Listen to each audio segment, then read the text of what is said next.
Ang nasibak na alkalde ng Banban, Tarlac na si Alice Guo ay naaresto sa Tangirang City, Jakarta, Indonesia.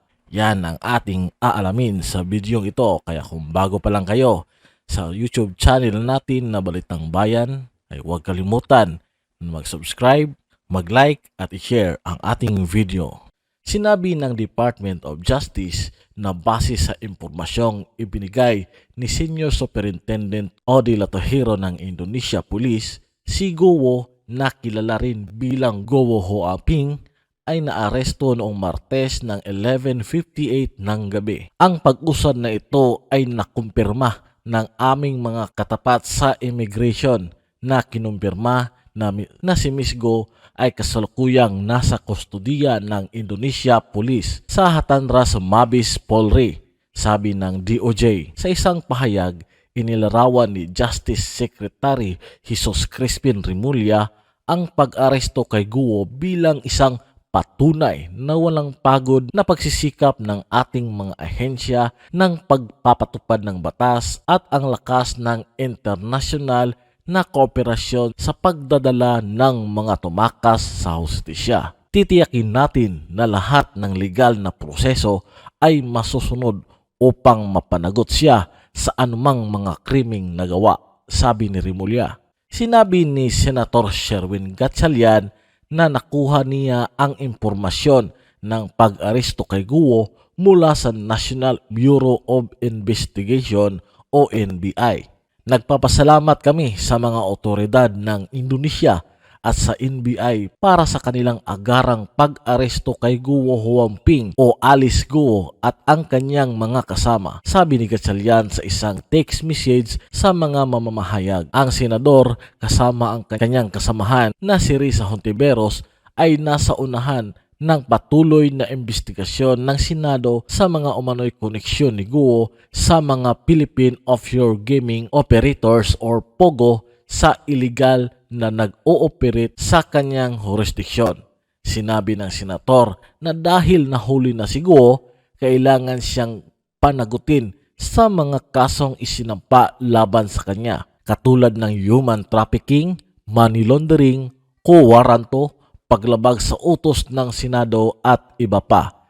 Kailangan siyang managot para dito sa ating bansa. Ipinahayag ni Gatchalian na pagkatapos iproseso ng NBI at Bureau of Immigration si Guo, dapat din siyang dalhin sa Senado dahil ang Senado lamang ang may nakabinbing arrest warrant laban sa kanya. Sinabi rin ng senador na dapat isiwalat ni Guo ang pagkakakilanlan ng kanyang kasabwat sa mga kriminal na aktibidad ng Banban at tukuyin kung sino ang tumulong sa kanya mula sa loob ng gobyerno. Kailangan natin ang mga pangalan upang maghain tayo ng legal na aksyon laban sa kanila. Samantala, iniutos ni Senate President Francis Escudero ang 3 komite na imbestigahan ang pagtakas ng tinanggal na alkalde ng Banban, Tarlac na si Alice Guo at 3 sa kanyang mga kasabwat matapos siyang maaresto sa Indonesia noong gabi ng Martes. Inatasan ni Escudero ang Senate Committee on Justice and Human Rights na pinamumunuan ni Senate Minority Leader Aquilino Pimentel na pangunahan ang investigasyon. Ang pangalawa at ang pangatlong komite ay ang Women, Children, Family Relations and Gender Equality na pinamumunuan ni Senate Deputy Minority Leader Risa Hontiveros at Public Services na pinamumunuan ni Senator Rapi Tulfo. Sinabi ni Escudero na itutok ng Senado ang mungkahin ni Senator Sherwin Gatchalian na magsampa ng mga reklamo ng perjury at disobedience laban kay Guo na hindi sumipot sa mga naunang pagdinig ng Senado kaugnay sa Philippine Offshore Gaming Operators o POGO. Nag-usap na kami na i-refer na sa Senate Legal. Pinag-aralan nila kung sino ang gagawa ng affidavit, aniya ni Escudero. Habang si Gatchalian at Hontiveros ay nagsasagawa ng investigasyon tungkol sa operasyon ng Pogo, hindi sila ang magsasampa ng reklamo sa mga kasong isinampa. Ang mga personal na kaalaman o paglabag sa subpoena o iba pang empleyado sa Senado, ayon sa batas, sila ang dapat gumawa ng complaint affidavit, sabi ni Escudero. Inutos ng Senado na arestuhin si Guo at iba pa dahil sa hindi pagsipot sa dalawang sunod-sunod na pagdinig na isinagawa ng Committee on Women, Children, Family Relation and Gender Equality. Ang pagtanggi ni Guo na dumalo sa mga pagdinig ng Senado ay paglabag sa Article 150 ng Revised Penal Code na nagpaparusa sa hindi pagsunod sa mga summons na inisyo ng Kongreso. Samantala, sinabi ni Hontiveros na tiniyak sa kanya ng National Bureau of Investigation na agad nitong isusuko si Guo sa Senado sa sandaling siya ay naibalik sa bansa at maproseso. At hahabulin natin ang mga tumulong sa kanyang pagtakas, sabi ni Hontiveros sa isang panayam. Pinuri ni na Escudero at Hontiveros ang mga nag-aresto kay Guo ng mga otoridad ng Indonesia. Ipinagmamalaki ko ang pag-aresto kay Alice Guo sa Indonesia.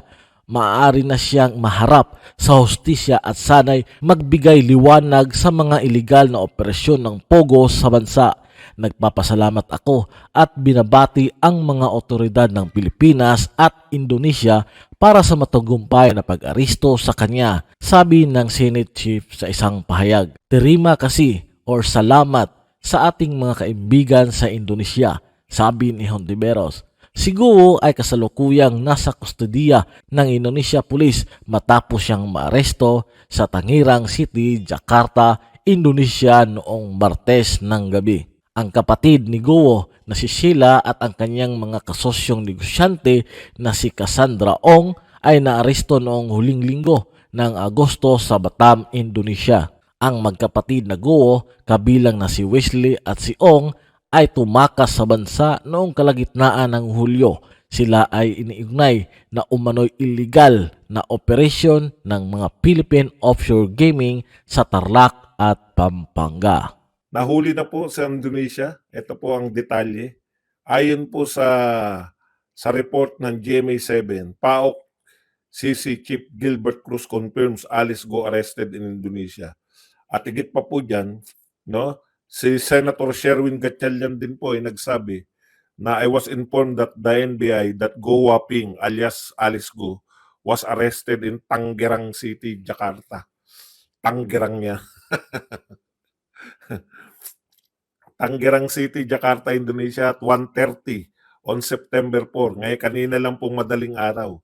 She is currently in the custody of the Indonesian police at Jatanras Mabes Polri. Yan. Ayon naman po kay NBI Director Jaime Santiago, said that their counterpart informed of ghost arrest around 1 a.m. Hawak na ng Indonesia Police. Yan po ang pahayag ni Santiago. Meron naman pong mga video at picture dito sa mga nagdudura. Meron naman pong picture. Kaya po siya ay tinanong po siya kung sinong kasama niya. Kung kasama ba yung napapabalita o inamin ni Kasi Ong. Yung mga nagtatangka po, yung mga gandang-ganda kay Ong ay karelasyon po ni Wesley Go. Si Kasi Ong ay hindi po kasama sa napapabalitang naaresto. Iyan, no? Mag-isa lang po ang so far ang pinarating ng Indonesian Police dito po sa ating mga otoridad. Okay. Ang tanong, yan po, haharapin po ni Alice Go ang patong-patong na kaso na tax evasion, yung mga tungkol po sa Pogo, human trafficking, etc. Graft. At siyempre po yun sa co-warranto niya na siya po ay pinatatanggalan ng posisyon bilang mayor. Iyan po ang mga update natin. Tanong, nahuli na po si Alice Go. Ang isa pong katanungan, Mr. President, nasaan na po yung sinasabi nating, alam nyo na, heads will roll. Meron po ba? May nabalita po ba? May in-announce po ba na heads will roll o wala, no? Kasi eto po, nakakailang heads will roll, heads must roll, heads will roll. Nakakailan na po kami parinig tuwing may kapalpakan po. Nagmamatapang, putya dati, maghanda na. Ha? Nung nakaraang SONA, hindi po ngayon. Tinukoy, ang dahilan ng pagtaas ng mga presyo ay smugglers, ha? Price manipulators, and hoarders. Hoarders, smugglers, and price manipulators. Maghanda na kayo. Putya, pinaghanda yung mga smugglers, naghanda naman. May nahuli na po bang mga smugglers? O, pare-pareho lang eh. No? Pag habang mainit pang issue, ha? Habang mainit pa po ang issue, talagang pinaghanda. Naghanda siguro yung mga smugglers. Hindi lang natin ang alam kung saan naghanda. Baka ipinaghanda sila. Meron na po ba kayong namproblema? Ano namproblema? Meron na po bang nilabas na nahuli o napakulong na smugglers, hoarders? Wala, no? Kaya tuloy-tuloy lang. Bakit hindi nalulutas yung mga problema sa pagtaas ng bilihin? Putya, hanggang tokis lang eh. Hindi katulad ni Digong, PI kayo, sige, papanguya ko sa inyo yung pera na yan. Sinisingil tayo na magtutubig. PI kayo, kami pa may utang? Hindi na po kami maniningil. O paano maningil si Tatay Digong? PI kayo, pag hindi kayo nagbayad ng buwis, papasara ko yung terminal niyang pal na yan. Hindi kayo makakalipad yung eroplano nyo. Di bayad si Lusyutan. Kasi importante po sa leader na pag nagsalita ka, makikinig lang po yung mga kriminal pag tinutuo mo yung sinasabi mo. Yun po yung pagkakaiba ng leader na pumuporma lang at totoong leader. Si Tatay Digong, nangako siya nung mag-eleksyon. Kaya takang-taka ko rito sa investigasyon sa war on drugs. Pinangako ni Tatay Digong yan eh. Pag ako nanalo, mga PI kayo, papatayin ko kayo. Nung nanalo, ano nangyari? Nagkatotoo, di ba? Kaya, ano nangyari? Sumusunod yung mga kriminal. Totoo pala itong sinasabi nito. Eto ngayon, nakatakas si Alice Gu. Ang tagal na panahon, tapang-tapangan, heads will roll. Asan na yung heads will roll? Nahuli na. Wala pa rin heads will roll.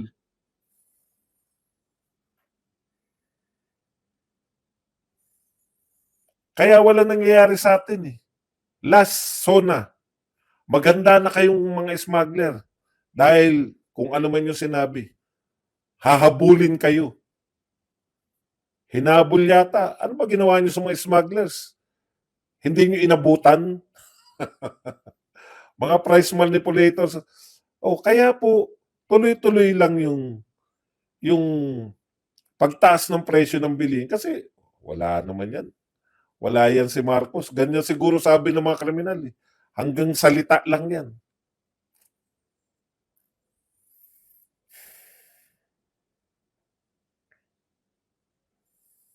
Yun po yung mga code blue ba tawag nyo dyan? Hindi ko alam kung ano yung code blue. Kung yung sinasabi nyo, yung sinasabi ni na may medical emergency ayon kay Jay Sonsa.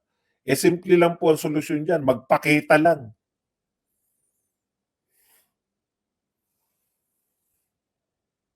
Magpakita lang na wala normal siya.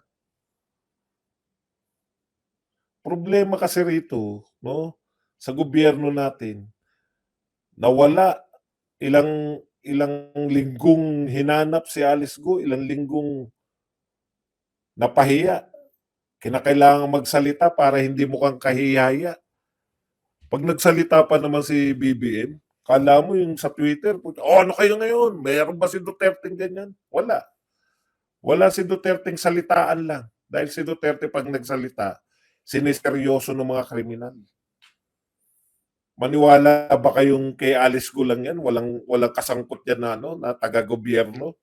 Posible. Sabihin nyo na naman, kasangkot yan, gobyerno ni Duterte.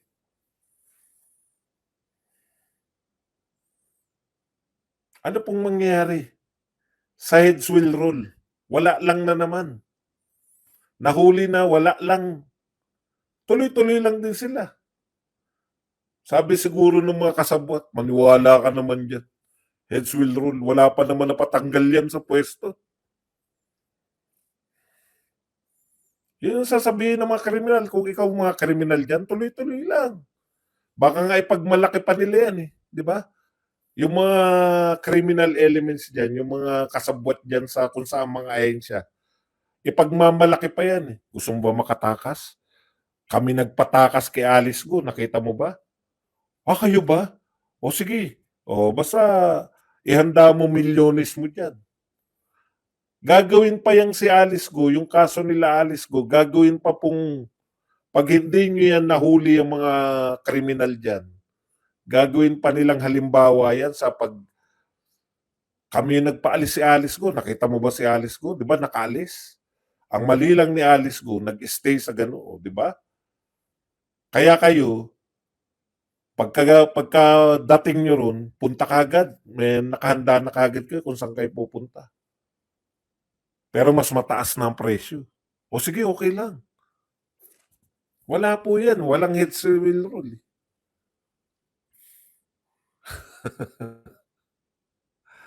At kita nyo, iba-iba na kwento, di ba?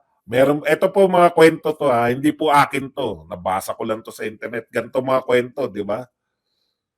Parang ano raw, yung tumira, sinakal, siya rin daw yung tumawag, yung nanakal. Kasi hindi na makahinga. Yung isa naman, pinukpok daw ng cellphone. Kaya nasa emergency rin. Humahaba po ang kwento. Ano ba naman magpakita kayo? Pabulaanan nyo. Hindi naman hair follicle test yan na kinakailangan yung kabahan eh. Kahit ba ini-ignore nyo, hindi magpakita lang kayo, tapos na yung kwento na yun. Hindi pala totoo.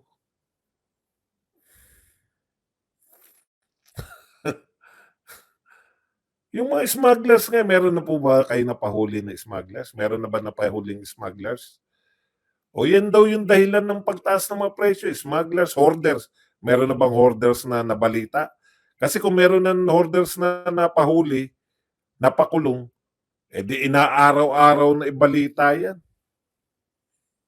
Yung mga pangarap nga, binabalita, pangarap pa lang. Yan pang may nahuli. Kaya nga wala nalulutas eh. Yung mga kriminal hindi takot sa inyo dahil wala yan, hanggang tokes lang yan. O, di ba? Ngayon, pag matagal kayong hindi nagpakita, tama yan si Karen. Kunwari, 1 linggo kayong hindi nagpakita. Ano naisipin ng mga tao? Tama yung kwento siguro, nagpagaling lang. O, yan pa isa. O, tuwan-tuwa kayo ngayon. Bumaba na ba presyo ng bigas pag nakakahuli kayo ng makatulad ni Alice Go? Ang tansya ko dyan eh. Ano po ba sabi? Di po ba ang sinasabi po, si Alice Go, small time lang sa Pogo. Si Alice Go, small time lang po yan sa Pogo. Pinalalaki nyo lang para malaki din achievement. Di lalo na.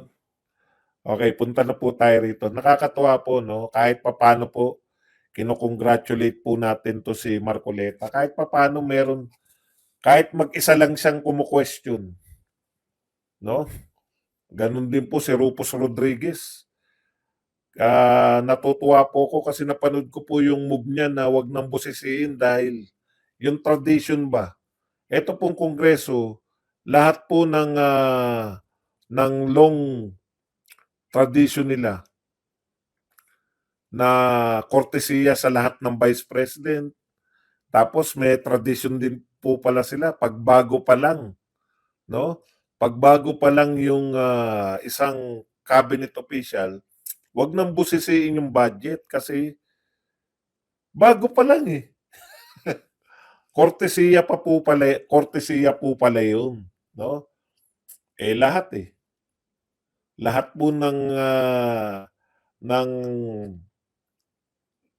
kortesiya binago lahat para masiraan lang si Sara Duterte. Sinamantala nila eh. Kasi kung si Sara Duterte po ay DepEd pa rin, baka bawasan ng budget yan o hindi na ipasa yung budget. Kasi po yung BP budget hearing, hindi sila nakaporma. Humingi pa nga sila ng extension. Eh magre-regroup sila eh. Hindi umubra yung stick to plan natin. Ano kaya plano nila sa susunod? Abangan namin yan. O yan, kay Rufus Rodriguez ngayon, expose kayo. Ganyan din pala, no? Pinapasa nyo lang pagbago. Pero sayang naman ang pagkakataon na ipahiya nila si BP Sara Duterte. Sayang po, meron pa nga nag-privilege speech. Yan tindi rin, no? Nag-privilege speech para siraan ng Vice President ng Pilipinas. Tama naman pwede kayo mag-privilege speech, pero talaga, sisiraan mo yung Vice President ng Pilipinas? Alam nyo, may nabasa ako sa Twitter, ang problema ng Kongreso, feeling nila ng mga congressman at ilang senador, mas mataas pa sila sa Vice President ng Pilipinas. Ganun po pumapasok yung hangin sa utak nila. Porket sila ay meron tinatawag na power of the purse. Meron sa kanila nagmumula yung pera. Hindi po yung pera sa kanila nagmumula, yung pamimigay, pamamahagi ng pera sa kanila manggagaling. Pumasok po sa tuktok nila na mas mataas pa sila sa Vice President ng Pilipinas. Kaya nagkakagulo eh.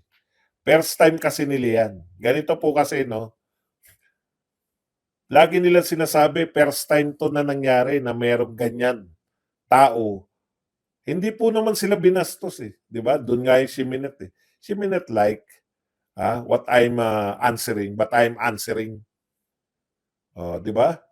At ang malupit po nun, sinabi po ni BP Sara, ito po ang sasagot ko sa lahat ng katanungan ninyo.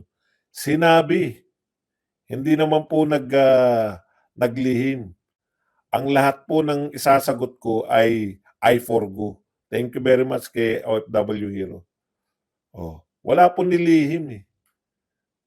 O ngayon, pasalamat po kay Rufus Rodriguez dahil po dyan na pinoint out po ninyo. O ngayon, nagtataka kayo, bakit naman may ganun? Sinagot-sagot yung mga congressman. First time po yun sa history. Kasi first time din po na umasta kayong mas mataas kayo sa Vice President. Alam niyo po ba yung kaya binibigyan ng kortesiya? Magaganap kasi yan eh. Alam niyo yun? Hindi niyo naman kayang balatubain yung Vice President dahil mas mataas sa inyo yun. Di ba? At hindi rin papayag yung Vice President na babastusin nyo. Kaya talagang magka-clash kayo. At sino po nagwagi? Supposedly, magwawagi kayo dahil 1 versus 47 eh. Pero ang nangyari, kinawawa kayo, binugbog kayo ng iisang tao. Kaya bumabawi kayo sa pa-interview, paglalabas ng mga press statement, no? Hindi na nakaharap si BP Sara.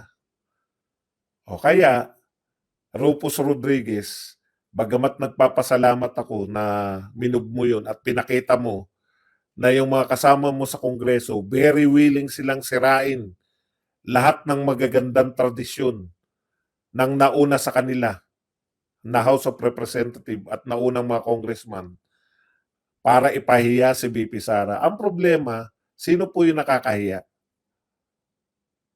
Ipapahiya nyo yung tao ng nakatalikod. Hindi nyo siya kayang mapahiya nung siya ay nakaharap. Kaya talikuran nyo siyang ipapahiya, yung hindi siya nakaharap, yung hindi niya kayang ipagtanggol yung kanyang sarili. Di ba?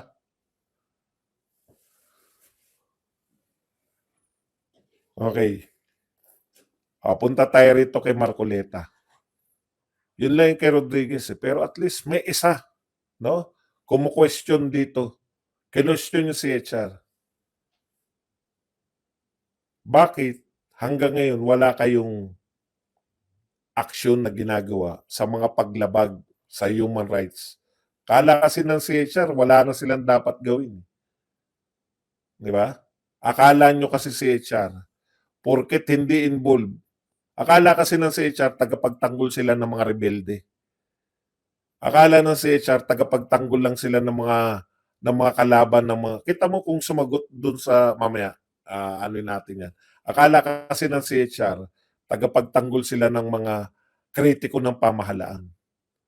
Paano po yung supporter ng pamahalaan dati na tinabla? Wala kayo? Wala kayo nakikitang human rights violation? Yung sinasabi nila naghihintay, hindi pa tapos. Palusot lang yun. Sabi nga ni Marcoleta, hindi matatapos yan. Kasi hintayin nyo matapos sila Torre. Ano ba mga pronouncement ni Torre? Hindi sila matatapos hanggat hindi nahuhuli si Kibuloy. Ibig sabihin, wala kayong dapat per day ang investigasyon nyo. Suggestion ko lang ha. Marami na akong suggestion lately. Kasi napupuno na rin ako eh. Madali lang naman eh. Hindi nasabi to ni Marcoleta eh. Di gawin yung per day, kung araw na to, mayroong nilabag na human rights, report nyo yan ng day na to. Hindi naman po continuation yun eh. Ngayong araw na to may namatay. Bakit namatay? Tinirgas. Hindi ko po sinabi na yun, na halimbawa ganun. Hindi ko alam kung ano kinamatay nun eh. Kung ano yung ano. Kaya nga kayo mag-iimbestiga eh. Pero may namatay, di ba? Eto mga halimbawa, binugbog, isang miyembro binugbog ng ano yan, September 1, halimbawa, may nabugbog na miyembro. Yun, report nyo na kagad yun. Isang report na hindi nyo haantay na pangkalahatan. Per day ang gawin yung report. Siyempre, hindi nyo gagawin yun. Di ba? Lahat ng karapatang pantao, lahat dito may karapatang pantao. Pwera lang yung mga Duterte at Duterte supporters. Duterte supporter ba yan? Pucha, wag natin imbestigahan yan. Bakit natin tutulungan yan? Wala namang human rights yung mga Duterte. Hindi naman kasi mga human yan. Ganun ba ibig nyo sabihin? Bakit yun? Hindi kayo concerned dun sa human rights lahat. Ang daming human rights violation. Ito pa sinabi niya, no? Simple, kala ko, idudugtong pa nga ni Marcoleta eh. Tsaka nakita niyo yung pagkatapos nung magtanong ni Marcoleta, hay salamat natapos din. Parang, ang tindi, parang ang tingin nila kay Marcoleta, Congressman din po si Marcoleta. Kahit ayaw niyo yung tanong niya, may karapatan siya magtanong. Sabi nung chairman, hay salamat natapos din. Nakalimutan siguro naka-on yung mic. Ang tindi. Concern na concern. Ang sabi ni Marcoleta, inuulit-ulit niya lang di ba? Ako, halimbawa ko. Tama yun si Marcoleta eh. Kung tumutulong lang, inalimbawa niya sarili niya, ako ba pag tumulong? Akusahan niyo ba, ire-red tag niyo ba ako? Hindi, di ba? Bakit niyo sila nire-red tag?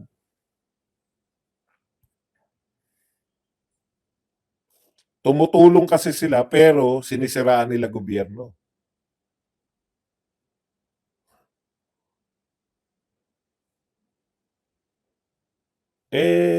Kasama sa human rights daw yung paninira. Kasama nga sa human rights. Pero hindi nila kinukundina yung dapat nilang ikundina. Halimbawa ko, sabihin, ano yan pro yan. Kinukundina ko. O paano mo ko akusahan, eh, kinukundina ko? Yun lang naman yun, eh. Kung hindi mo makundina, tapos aangal ka ba, eh, di ikundina mo para hindi ka na pakasimple ng sinasabi ni Marcoleta, 'di ba? Ikundina mo. Hindi ka na ngayon pagbibintangan na ikaw ay kasapi niyan o may kaugnayan ka diyan. Kinukundina mo.